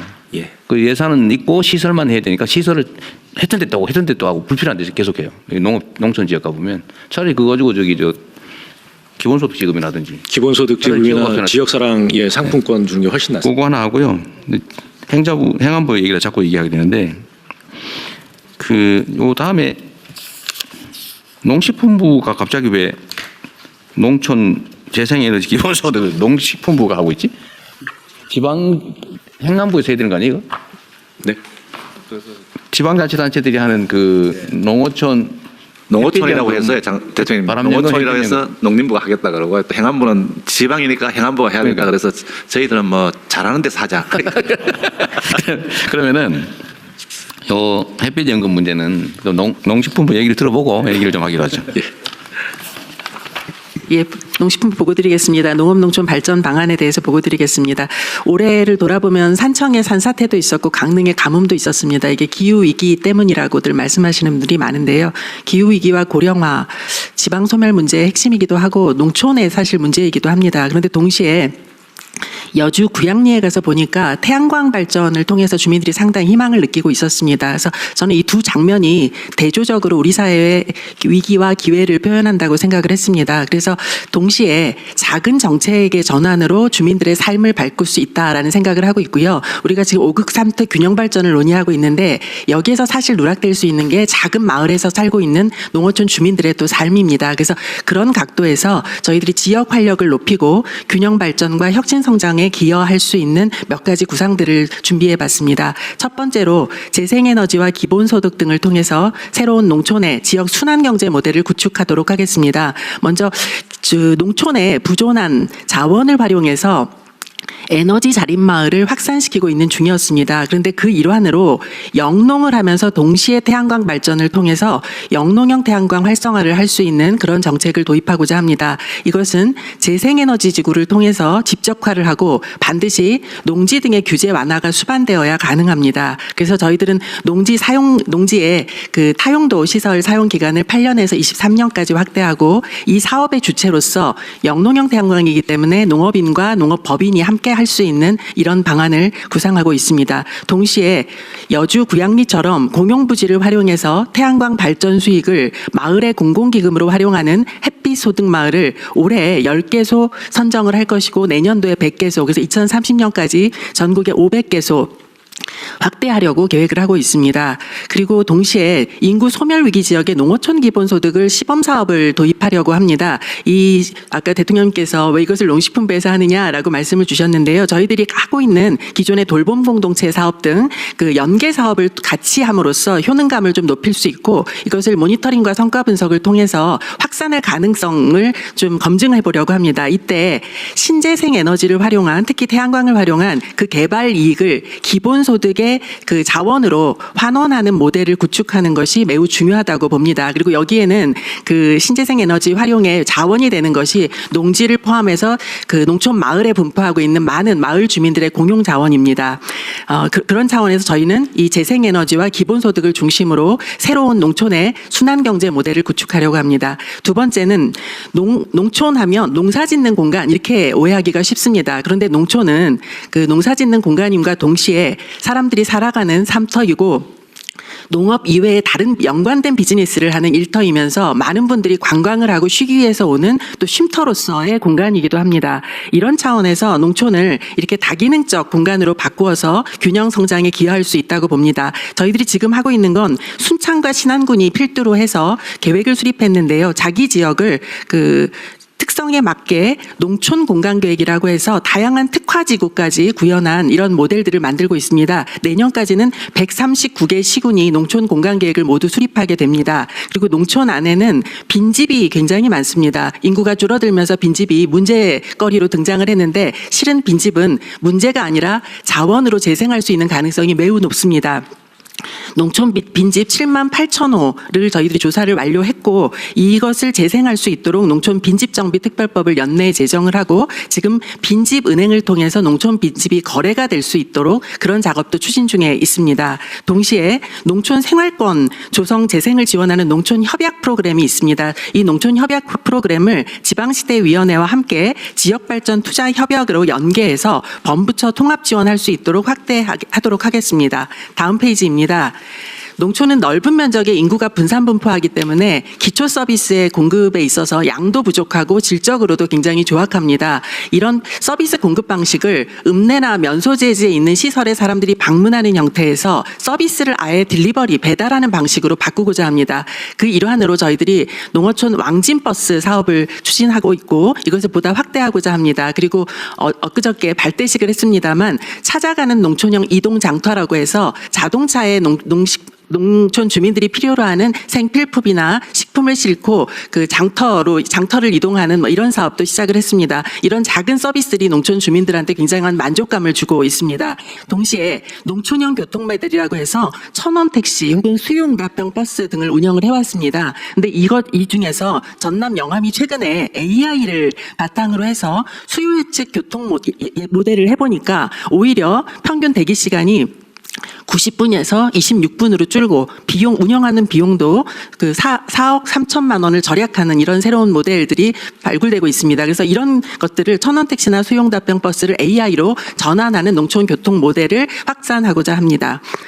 그다음에 농촌에는 정주 인구, 사는 인구뿐만 아니라 사실 찾아오는 생활 인구 등을 통해서 그 농촌이 활력을 가질 수가 있습니다. 거기서 주민들이 또 소득도 올릴 수 있고요. 그래서 농촌 관광과 연계한 특화 산업을 지역에 다양하게 발전시키고자 합니다. 지금 시대는 4도 3촌의 라이프스타일이 확산되고 있습니다. 그렇다면 워케이션 공간을, 유유 공간을, 농촌에 많은 유유 공간들이 있습니다. 유유 공간을 활용해서 주민들이 워케이션 공간을 운영할 수 있도록 하고, 농막이 상당히 인기가 있었는데 농막은 사실 숙박이 불법입니다. 그래서 이것을 저희들이 농촌 체류형 쉼터라는 사업으로 바꿔가고 있습니다. 그래서 농촌 체류형 복합단지를 통해서 그 도시민들이 농촌에 가서 주말을 보내면서 굉장히 행복한 삶을 누릴 수 있도록 그런 정책을 확대하고자 합니다. 그리고 농업유산이나 K-미식벨트, 체험휴양마을, 한국형 산티아고 순례길로 불리는 동서트레일, 이런 다양한 농촌의 특화자원들을 활용해서 주민과 업계가 협업하는 그 관광상품들을 개발을 하고 이것이 농촌의 소득으로서 그 채화 활성화될 수 있도록 그렇게 하겠습니다. 그밖에 청년의 창업 생태계를 조성하고 귀농귀촌인들을 위한 주거 인프라도 조성하도록 하겠습니다. 끝으로 농업 농촌에도 AI 기술을 접목하게 되면 획기적인 변화가 예상이 됩니다.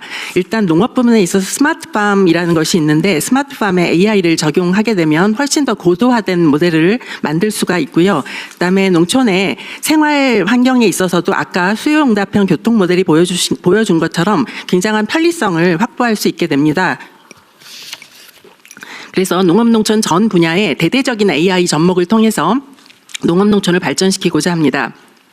또한 농촌을 이끌어갈 청년 인재가 농촌에 들어와서 살고 일할 수 있는 환경을 만들고자 합니다. 특히 청년들의 창업 준비부터 정착까지 예비 농업인 제도를 만들어서 교육과 컨설팅을 제공하고 그들이 필요로 하는 공공비축 농지를 우선 공급할 수 있는 시스템을 만들겠습니다. 창업에 필요한 자금도 지원하는 것을 체계화하려고 합니다. 한 가지 말씀을 드리겠습니다. 경북 문경에 늘봄 영농조합 법인이 있습니다. 여기에서는 지주에서 주주로라는 슬로건을 내걸고 굉장히 작은 토지를 가지고 있는 농업인들로부터 토지를 모아서 110헥타 규모로 규모화를 했습니다. 그런 다음에 완전한 기계화와 이모작 등을 통해서 여기에 참여한 주주로서 참여한 이분들에게 농가소득을 2배 이상 올려주는 이런 실증을 한 바 있습니다. 저희는 이러한 공동영농 모델을 전국적으로 확산하고자 하고 2030년까지는 100개 정도의 공동영농 모델이 전국적으로 확산해서 청년들이 이곳에서 취업하고 일할 수 있는 그런 농촌을 만들도록 하겠습니다. 이상입니다. 네, 수고하셨습니다. 아까 얘기했던 걸 마저 좀 하면 좋겠는데 일단은 공공 서비스를 사회적 기업에 위탁하는 걸로 전환하는 것은 정부 차원에서 체계적으로 총리실이 아예 주관을 해서요. 이건 아예 별도 기획 정책으로 시작해 주시고요. 그것까지 포함해서 하겠습니다. 네. 사실 농촌이 지금 인구 밀도가 낮아지면서 이게 지금 방치되어 있는 유휴 토지들이 많잖아요, 그죠? 예, 많습니다. 그리고 구양리 사례도 보면은 그냥 돈 드는 것도 없고 그냥 하니까 동네 사람들 먹고 사는데 도움되고 수익도 생기고. 예, 그렇습니다. 뭐 엄청나게 노력한 것도 솔직히 아닌데 기획으로. 네. 근데 이게 왜 전국에 26년에 100개밖에 못 합니까? 뭐 하려면 뭐 마음 먹고 하면은 예. 수백 개라도 할 수 있는 거 아닌가요? 예, 그렇긴 한데요. 10,000개도 할 수 있다고 합니다. 네? 10,000개도 예. 할 수 있다는 게. 예, 뭐라고요? 10,000개도 할 수 있다는 게 그 구양리의 창업주의 얘기입니다. 예. 그렇죠. 좀. 그런데 이제 대통령님이 구양리 같은 경우에는 그 창고 지붕에 뭐 주차장 위에 이런 식으로 해서 1메가와트 생산을 하지 않습니까? 네. 근데 그게 주민들이 이제 공용으로 이용할 수 있는 시설이 확보가 돼야 되니까요. 네, 주로 뭐 마을 회관 이런 거겠죠. 그렇죠. 그러니까 시골 마을에 사실 주민들이 내 땅이 아니고 우리 공동의 땅인데 거기다가 할 수 있는 것 요거를 이제 확보를 하려고. 그러니까 그게 어려울 텐데 공공 부지를 구하기가 어려울 텐데. 예. 근데 저는 그것도 생각의 한계라고 보이는데요. 네. 예를 들면 농촌 지역에 가면 도로 있잖아요, 도로. 도로. 예. 도로 위에 쫙 깔면 안 돼요? 어차피 뭐 사람도 없는데. 문제 있어요? 그 현재 입지 규제 때문에 막혀 있는데요. 이번 정기국회 때 그 입지 규제 문제를 풀면 그 문제도 얼마든지 해결 가능합니다.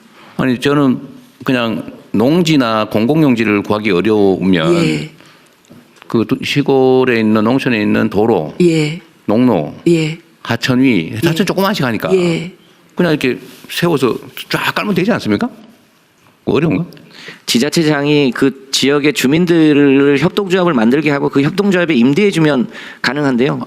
당연히 그래야죠. 당연히 해당 지역 주민들이 공동사업을 하고 그 수익 나오는 거 공동으로 배분하고 돈이야 재정에서 지원하고 행정은 그냥 지방정부가 다 알아서 하면 되는 거 아닙니까? 장차 기후에너지부가 행안부와 농림부랑 협업하면 얼마든지 할 수 있는 일이라고 생각합니다. 기후에너지부가 안 돼서 못하는 거예요? 열심히 하겠습니다. 어쨌든 이거는 저는 우리 생각을 바꿔야 되는데 네. 지금 농촌이 다 비어가지만 저는 기회의 땅이라고 보이지거든요. 그 방치되어 있는 엄청난 토지들이 다 태양광 발전 예. 부지들인데 예. 그 일단 자체적으로 생산한 거 자체 소비만 해도 그게 얼마나 크며 그 유리 수입해가지고 발전소 만들어가지고 막 송전탑 만들고 생 난리 치느니 해당 지역에서 생산한 거 쓰면 구양리 모델도 중요하지만 또 하나는 대규모 태양광 발전을 하면 반드시 해당 지역 주민들한테 일정 지분을 보장하게 그것도 제도화를 좀 하면 좋겠어요. 네. 지금 신안군이 이제 조례로 만들다가 싸워가지고 사실 난리가 난 거 아니에요? 그렇습니다. 그런데 법으로 아예 일정 범위까지는 해당 지역 공동체에 일정한 지분을 주도록 그러면 지역 주민들하고 싸울 일도 없지 않습니까? 지금도 제도는 되어 있는데 규모가 너무 작고 주민들의 돌아가는 몫이 너무 작아서 너무 작게 하니까 그러죠. 네. 어차피 재생에너지 구매는 한국전력이 정책적으로 하는 거 아닙니까? 네. 손해 안 보는 정도로 하고 지역 주민들 몫을 늘려주면 되죠. 그게 세금 걷어가지고 막 열심히 지방에 쓰는 것보다 훨씬 더 효율적일 것 같거든요. 이것도 역시 산업부도 좀 지원도 좀 해줘야 될 것 같고, 그죠? 예를 들면 이게 지금 어느 지역에 가면 생산을 해도 팔 수가 없다는 거 아니에요, 지금 호남 쪽으로 가면. 그래도 마을 공동체에서 하는 생산 전기는 양이 그리 크지는 않으니까 그런 건 우선적으로 전부 다 접속할 수 있게 해줘야 될 것 같아요.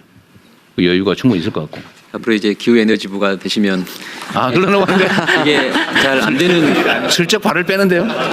이게 조금 이제 계속 좋은 시도임에도 불구하고 어려운 이유 중에 하나가 이제 한전 적자하고도 굉장히 연결이 돼 있어서 그런 부분은 우리 기후에너지부에서 잘 해결해 주시면 아니 실제로 태양광은 이젠 그 LCOE 생산 단가가요 석탄이나 LNG보다 더 싸졌습니다. 아니 그러니까 뭐 태양광은 얼마든지 할 수 있는 일이라고 보여집니다. 아니 농촌에 대한 예산 지원을 안 하고도 네. 정책 전환만 해가지고 얼마든지 농촌 주민들 수익을 올려줄 수가 있는데 제가 자꾸 특정적 예를 들어 좀 너무 심한 것 같긴 하지만 여하튼 신안은 그 섬으로 만든 굴인데도 인구가 늘잖아요. 네. 가장 어려운 지역인데도 그 지방자치단체 한 군데가 몇 년 동안 노력해가지고 그러니까 이걸 정부 차원에서 좀 체계적으로 하고 농촌 지역 전부가 당연히 이렇게 다 전환을 해야 국토도 효율적으로 사용하고 에너지 수입도 대체하고 재생에너지 사회로 빨리 전환할 수 있지 않습니까? 그 구양리 모델이 산업부에서 만든 모델인데요. 지금 농림부가 자랑을 하고 좀 더 말씀드리면 자체 여기 깔리는 그 태양광이 들어간 기자재들은 가급적이면 우리 국내 기업 당연히 다 국산으로서는 조건을 해야지. 이건 산업부 장관으로서 그건 당연한 거고요. 그건 지원을 해주기 때문에 당연히 국내 기자재를 써야죠. 그래서 여기 몇 가지 규제 완화가 필요한데요. 지금 이제 이격거리라는 게 있습니다. 그건 규제를 여기서 결정해서 완화하면 되죠. 네, 그리고 또 그다음에 전력 인센티브를 좀 줘야 그리고 20년 이렇게 보장을 해줘야 마을 공동체가 이 일을 좀 할 수가 있습니다. 그러니까 이것도 지금 농림부 사안으로 하기는 적절치 않은 것 같아요. 기후에너지부가 책임지고 하도록 하겠습니다. 마을 공동체가 또 영농형 태양광과 같이 해서 농식품부가 하는 것이 잘할 수 있다고 생각합니다, 대통령님. 말씀하신 대규모 태양광의 일정 지분을 지역 주민들에게 주라는 거에 새만금 지금 태양광이 7기가와트 목표인데 거의 해야죠. 기업 그러니까 그게 줬단 문제예요. 말이죠. 그걸 지역 주민들에게 주민들한테 일정 정도는 줘야 되거든요. 그게 대부분 근데 저도 이제 들어본 바로는 자기 자본으로 하는 게 아니잖아요, 전부 다. 자, 펀드에서 지원 받아가지고 금융 비용 제외한 나머지 이익을 자기가 갖는 거잖아요. 그냥 명의만 사실은 가지고 있는 거고 이거 거의 특권화돼 있어가지고 특혜화돼 있어가지고 그걸 미리 허가를 받아놓고 그걸 잡고 있는 모양이더라고요. 배정은 받아가지고 팔아먹으려고 실제로 거래하고. 네, 그러니까 주식회사라니까 주주가 바뀌면 방법이 없는 거니까 그죠. 그래서 이것도 실태 조사도 좀 잘해가지고 저번에 이거 회수하고 있었잖아요. 허가 내준 거. 네, 지금 호남 지역 지금 회수하고 있습니다. 회수하고 있잖아요. 예, 그것도 좀 더 엄격하게 조사해가지고 다 취소시키고 웬만하면. 어쨌든 이게 지방에서 하는 아주 핵심 장치 중에 하나이기 때문에 요거는 이것도 역시 국무총리실에서 조정을 좀 해야 될 것 같습니다. 너무 의혹들이 많으셔가지고 가장 효율적으로 될 수 있는 걸 아니 협의체를 만들든지 아예 전담 부서를 하나 만들든지 그래야 될 것 같아요. 그렇게 하시고요. 그다음에 마지막 남았는데 대통령님 해수부 하기 전에 대정부 질문 출석 위해서 총리님 먼저 가실래요? 국방부장 그래서 15분에 가신다고 했는데. 네, 그러십시오. 고생하셨습니다. 네, 해수부 진행하시죠. 네, 해양수산부 장관입니다. 오늘 대통령님 모시고 5급 3특에 대해서 논의를 하고 있는데 5급 3특에 대한 구체적인 프로그램을 가지고 실제 실행을 하고 있는 해양수산부입니다. 북광로 시대에 대비한 해양수도권 육성 방안에 대해 보고드리도록 하겠습니다. 대통령님께서 말씀하셨듯이 그간 우리나라는 서울 수도권에 집중 투자를 해왔고 이것이 대한민국이 고속 성장하는 데는 큰 도움이 되었습니다만 최근 그 부작용으로 다양한 비효율이 나타나고 있습니다. 그 해답을 북극항로 시대에서 찾을 수 있습니다. 최근 40년간 북극의 빙하 37%가 감소하면서 2030년대 북극권 개발 인프라 투자 수요는 1조 달러 이상이 될 것으로 전망됩니다. 미국, 중국, 러시아와 같은 국가들은 이미 발빠르게 대응하고 있습니다. 미국은 쉐빙선 15척 구매를 발표했고 중국은 지난해 35차례에 걸쳐서 북극 항로를 운항했으며 사실상 상업 운항을 시작을 했습니다. 러시아는 전방, 후방 산업에 39조 원을 투자할 예정입니다. 부산을 비롯한 동남권이 가지고 있는 지정학적 강점, 이미 구축되어 있는 항만, 조선, 산업, 인재 인프라를 적극 활용한다면 한반도 남단을 해양 수도권으로 육성하여 대한민국의 새로운 성장 엔진을 하나 더 장착할 수 있습니다. 오늘 각 부처에서 발표한 5급 3특 균형 성장 전략들을 한데 모아서 동남권에 최초로 적용하면 성과를 빠르게 구현할 수 있는 것이 바로 이 해양 수도권 육성입니다. 해양수산부가 부산에서 구심점이 되어 각 부처의 정책들을 유기적으로 연계해서 해양수도권이 국민주권정부의 대표 실적이 될 수 있도록 만들어 가겠습니다. 첫 번째로 해양수도권 육성 기반을 위해 해수부와 관련 기관 그리고 기업들을 부산에 집적하겠습니다. 해수부는 컨트롤타워 역할을 수행하기 위해서 연내 부산 이전을 완수하겠습니다.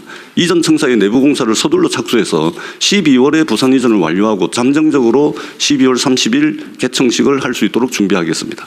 이전 과정에서 직원들이 흔들림 없이 업무에 집중할 수 있도록 정주 여건도 빈틈없이 지원하겠습니다. 산하 공공기관들도 부산에 집적화하여 종합행정 서비스를 제공하고 시너지 효과를 창출하겠습니다. 아울러 부산에 해사법원을 신설하여 영국과 싱가포르를 중심으로 처리되던 해사 분쟁을 국내에서도 처리할 수 있도록 지원해 나가겠습니다.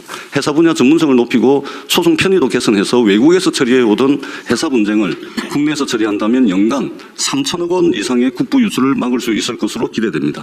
현재 국회 법사위에서 관련 법률 8개가 논의 중이며 연내 통과될 수 있도록 긴밀히 협의하겠습니다. 관련 산업도 집적화하겠습니다. HMM과 같은 해운 대기업, 전략 제조업 기업들을 유치할 수 있도록 다양한 인센티브를 발굴하겠습니다. 현재 이전 기관 지원을 위한 법률이 국회에서 논의 중이고 정부와 지자체, 업계가 함께 참여하는 이전 지원 협의회도 구성해서 적극적으로 유치 활동을 벌이겠습니다. 금융 지원을 위해서 동남권 투자공사를 설립하고 해양진흥공사의 출자금도 늘려가겠습니다. 북극 항로와 관련된 전방, 후방 산업도 연계해서 지역 경제를 활성화하겠습니다.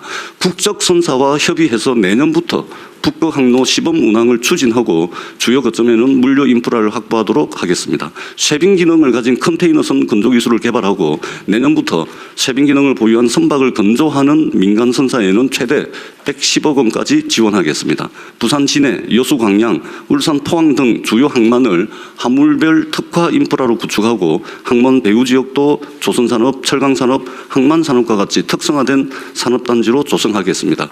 마지막으로 물류 교통 측면에서는 하늘, 땅, 바다를 연결한 트라이포트 물류망을 구축하고 교통 인프라 개선을 통해 동남권 1시간 생활권을 구현한다면 해양수도권 내 교류도 더 활발해질 것입니다. 북극 항로는 많은 국가들과 관련된 만큼 국제 협력도 중요합니다. 해양 분야 최대 국제회의인 유엔 해양총회를 유치하고 해양총회에 참석하는 국가들과 북극 항로 정상회의도 준비하겠습니다. 아울러 남북관계가 개선된다면 남북 간 협력 사업도 발굴하겠습니다.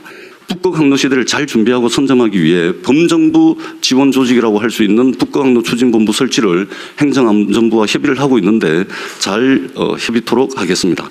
해양 수도권 육성이 국가 균형 발전의 마중물 역할을 할 수 있도록 최선의 노력을 다하겠습니다. 이상입니다. 네, 수고하셨습니다. 그 동남권 투자은행 설립은 어떻게 돼가요? 신청 정도가? 예, 대통령 그 투자은행 이야기도 있고 투자공사 이야기도 있는데 일단은 공사로 좀 정리를 했습니다. 은행을 하게 되면 신속하고 안정적인 재원 마련이 좀 난감할 것 같아서 공사채를 발행해가지고 할 수 있도록. 어디 계세요 지금? 여기 있습니다. 여기 있습니다. 공사로 하자고요? 예, 은행을 하게 되면은 이제 뭐 그 금융감독당국의 규제도 있고 BIS 비율 맞춰야 되고 여신 수신도 해야 되고 뭐 대손 충당금도 쌓아야 되고 이러다 보면 안정적으로 투자 재원 마련하기가 신속하게 하기가 상당히 은행법에 따른 규제가 너무 많아서. 근데 그 활동에는 지장이 없어요? 예, 공사로 하게 되면 공사채 발행을 하면 1조를 하게 되면 통상적으로 레버리지 15배 하면 15조, 3조 정도로 하게 되면은 신속하고 안정적으로 한 50조 정도의 투자 재원을 마련할 수가 있습니다. 그래서 지금 금융위원회하고 협의가 잘 되고 있습니다. 금융위원장 내용 잘 아세요? 말씀하신 대로 은행은 BIS 비율을 맞춰야 되는 그런 부분이 있어서 굉장히 엄격하게 하니까 그 부분에서 안 좋고, 또 은행은 기본적으로 여기 투자를 중점으로 하는데 은행은 대출 위주가 돼 보니까 성격이 잘 안 맞고, 또 지역에 은행들이 있거나 유사한 기관들이 있어서 중복이 되기 때문에 공사 같은 경우가 훨씬 더 유연하게 투자 같은 걸 훨씬 나아요. 네. 그럼 뭐 그렇게 하시죠. 뭐. 또 다른 의견 있으면 말씀하시고요. 특별하게 없으시면 대통령님, 저 이제까지 5급 3특에 대해서 각 부처에서 지원책을 많이 말씀을 하시는데요. 지방에 오래 있다 보면은 지역마다 공단이 많이 비어 있습니다.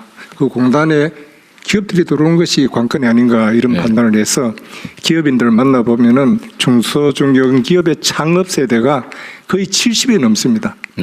이분들이 가장 관심을 가지는 것은 기업의 유지 발전도 관심이 있지만은 상속세 문제에 가장 관심이 많기 때문에 기업성의 상속세 공제 제도를 최대한 활용해서 지방에 내려오게 되면은 현재는 5천억 이하의 최대 공제 한도가 600억입니다. 이 제도를 대폭 확대해서 지방에 내려오게 되었을 때는 이 상속세를 대폭 상속세는 지방으로 간대요? 지방으로 내려올 의향이 많다는 겁니다. 그래요? 한 몇백억 이상 그게 구체적으로 자기 세금 받아가 그 돈을 주는 게 낫지 않을까요? 세금이 현재 우리가 국세에서 총국세에서 상속세 차지하는 비율이 보니까 제 말은 상속세 깎아준다고 갈지는 확실한 보장이 없는 건데 세금 걷어가지고 지방으로 가면 거기다 지원해 주는 게 차라리 낫지 않겠냐고 말이죠. 그 지원도 있지만 일단 자기 돈이 하여튼 가장 제가 많이 듣는 것은 어떻게 하냐, 기업을 접어야 되나, 가업 승계를 해줘야 되냐 했을 때 승계할 때 가장 큰 문제는 세금이라는 말씀입니다. 그다음에 제가 지방의 우대 정책이 지금 많이 나오는데요. 불란서 헌법에 지방 우대 조항이 있다고 해서 찾아봤더니 지방 우대 조항은 구체적으로 나오지는 않고 헌법 1조에 어떻게 나왔냐면은 헌법 1조에 프랑스는 지방 분권화된 조직을 간다. 헌법 1조 1항에 이 내용이 나오더라고요. 그래서 이런 말씀을 드리는 것은 결과적으로 우리가 헌법 개정할 때도 지방 우대 정책을 명시화해야 여러 가지 지역 할당제라든가 각종 우대 정책이 위헌 시비에 걸리지 않는다. 이런 말씀을 드립니다. 대통령 한 말씀만. 환경부 장관입니다. 말씀하세요. 그 수도권에 입주하려고 하는 기업을 지방으로 보내는 현찰이 하나 있는데요. 2년 전에 분산에너지 특별법이 만들어졌습니다. 여기에는 어떤 제도가 붙어 있냐면 지금은 이제 산업부 장관이고 장차 기후에너지부로 옮겨올 텐데 장관이 전력 영향 평가 제도를 통해서 10메가 이상의 대규모 전력을 쓰는 기업은 그걸 평가를 받게 되어 있습니다. 그래서 사실상 수도권 진입이 어려워져 있습니다. 언제부터 적용된 거예요? 원래 1월 1일부터 적용인데요. 적용인데 지금은 이제 수도권으로 들어오려고 하는 데이터 센터 등이 어떻게든 그 장벽을 뚫어보려고 해서 일부는 지금 이제 수도권 외곽은 적용이 됐고요. 뚫렸어요? 일부 그렇고 아직은 이제 막혀 있는 데이터 센터들이 꽤 많이 있습니다. 그래서 이것에 대해서 지방으로 유인할 수 있는 인센티브를 조금만 붙여주면 일단 게이트는 하나 생겨 있고요. 인센티브를 조금만 붙이면 지방으로 이제 수도권에 들어오려고 하는 데이터 센터를 바로 지방으로 보낼 수 있는. 그 인센티브가 뭔데요? 그러니까 이제 지방으로 가면 뭐 추가로 법인세를 조금 더 깎아준다든지 이런 걸 조금만 붙여주면 그건 얼마든지 지금 당장 대규모 데이터 센터를 지방으로 보낼 수 있는 현찰 제도가 될 수 있을 거라고 봅니다. 그러면 그거를 실제 수요가 어디에 있는지를 좀 체크해가지고 어떤 정도를 해주면 옮길 수 있는지 안을 좀 누가 만들어 보시죠. 말한 사람이 하시죠. 현재는 산업부 장관이죠. 이달 안으로는 뭐 정리가 되겠죠. 과기부나 몇 가지 이제 그런 수요들을 어떻게 분산시키냐 이슈는 또 다른 이슈가 있습니다. 그게 이제 저희 분산 에너지법을 만들면서 그런 거 취지를 감안해서 만들었는데 그게 이제 현실적인 데이터 센터의 수도권의 수요가 많이 있기 때문에 그 부분은 뭐 우리 기후에너지부가 중심이 되시고 뭐 과기부 저희 그리고 아마 중기부도 연관이 좀 됐을 것 같은데요. 같이 해서 한번 만들면 그러시죠. 그리고 기후 환경부 장관님은 마인드를 이렇게 정해놔야 돼요. 기후에너지부, 환경부가 기후에너지부가 되는 게 아니고 기후에너지부를 만들면 그걸로 흡수되는 겁니다. 네, 그렇게 하겠습니다. 그렇게 생각하고 계세요. 오늘 고생하셨고요. 금융위원회 있잖아요. 그러니까 다른 부처들도 좀 안이 있으면 좋겠는데 금융위 입장에서는 지방으로 갈 경우에 금융상 이익을 주는 그런 방법은 불가능합니까? 예를 들면 뭐 이자를 좀 정책 금융의 이자를 좀 더 지방으로 가면 지방에 하면 더 낮게 해준다든지 그런 거 불가능해요?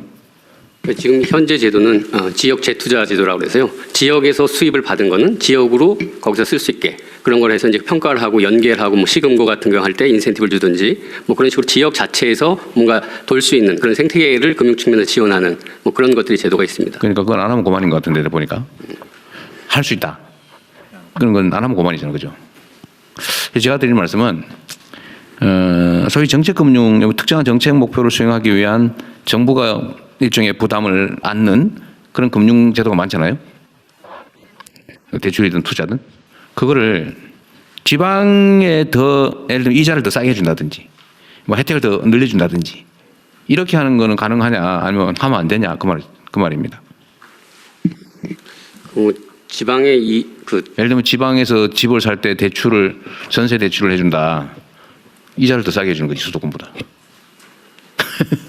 그런 건 아니고 결국 이제 저희 국민성장펀드 같은 경우도 규모를 이제 지방에 40% 한다 이렇게 이연마크를 해놓지 거기 가격에 이렇게 집어넣는 거는 보통은 연계성이 너무 안 되는 법이 안 된다는 법이 있어요? 아니 우리가 마인드 생각을 그 통째로 좀 바꿔야 돼서 그래요. 안 되는 부분은 없는 거 아닌가요? 그 지방에다가 그냥 수도권 지원 안 하고 지방만 지원하는 건 되는데 지방에 혜택을 더 주는 거는 왜 안 되죠? 그 중간 좀 되는 거. 정책 금융기관들 통해서 예를 들면 사는 같은 경우 이제 결국 지역 산업 육성이라는 그런 부분들이 있기 때문에 그럴 때 지역으로 이전한다든지 아니 지역에서 뭐가 있는 부분에 있어서는 말씀하신 대로 우대 금리를 한다든지 아니면 지역을 더 촉진시킬 수 있는 그런 장치들이 뭐가 있는지 그런 부분 좀 더 강화시키도록 하겠습니다. 그러니까요. 그게 생각을 아예 뭐 금융이란 그야말로 금융으로 딱 떠오르는 게 자유 아닙니까? 그러다 보니까 뭐 지역적 차별을 하나라는 생각이 들 수도 있는데 저는 뭐 불가능한 일은 아닌 것 같아요. 그것도 정책의 하나이기 때문에. 네, 정책금융기관 통해서 한번 그런. 그거를 지방에 우리가 어차피 지역 균형 발전, 국가 균형 발전 얘기를 하니까 지방의 인센티브를 금융 측면에서 줄 수 있는 게 뭐가 있을지 대통령님 기획을 좀 해보시죠. 대통령님 이 금리를 지역별로 차등 적용해 보라 그러니까 굉장히 곤란해하시는 것 같은데. 너 왜 곤란한지 잘 모르겠어요. 글쎄요. 그런데 이제 다른 방법으로는 이자 소득세 같은 것을 지역별로 이 감면율을 다르게 두는 방법 등으로 하여튼 다양한 방법이 있을 텐데 저런 것도 있죠. 지금 우리나라는 지역은행, 지방은행들이 사실은 거의 다 잡아먹혔잖아요. 지방은행들이. 사실은 그 지방은행들이 사라진 것도 문제죠. 해당 지역에 투자할 수 있게 해줘야 되는데 우선 투자하고. 근데 그것도 한번 고민은 해봐야 되겠어요. 지금 거의 다 지방은행이 다 잡아먹혀가지고 없다시피 한데 명목상은 있는데 실제로는 뭐 기능을 못하는 거 아닌가 싶어요. 좀 어때요? 네, 어제도 저희들이 8대 지주 은행장들 했고요. 거기서 지방은행이 3개 와서 얘기를 했는데 말씀하신 대로 이제 지방이 그 지역 주민들을 위한 대출, 지역 주민들의 중금리를 위한 그런 대출에서 지역 기반으로 하는 게 하나 있고 말씀하신 대로 지역 산업에 기반해서 자기들이 거기서 연계해서 대출도 하고 투자도 해서 그쪽에서 지역이 기반이 돼서 말씀하신 대로 지역이 스스로 살아갈 수 있는 그런 부분 말씀드려서 그런 부분도 같이 저희들이 고민해 보기로 했습니다. 그러니까 지방 금융 자체를 지원해서 좀 활성화 성장시키는 방법 또는 지역 산업이나 기업들에게 금융상의 좀 지원 혜택을 줄 수 있는 방법 뭐 이런 것들도 금융 측면에서 금융이 워낙 중요하니까 한번 안을 한번 만들어 보시면 좋을 것 같아요. 좀 아이디어를 좀 짜세요. 네, 다른 얘기 없으시면 의안 의결해야 될 것 같은데 의안은 이게 보완해야 될 게 있나 봐요. 예. 의안 의결은 지금부터 비공개로 전환해서 하는 게 좋을 것 같습니다.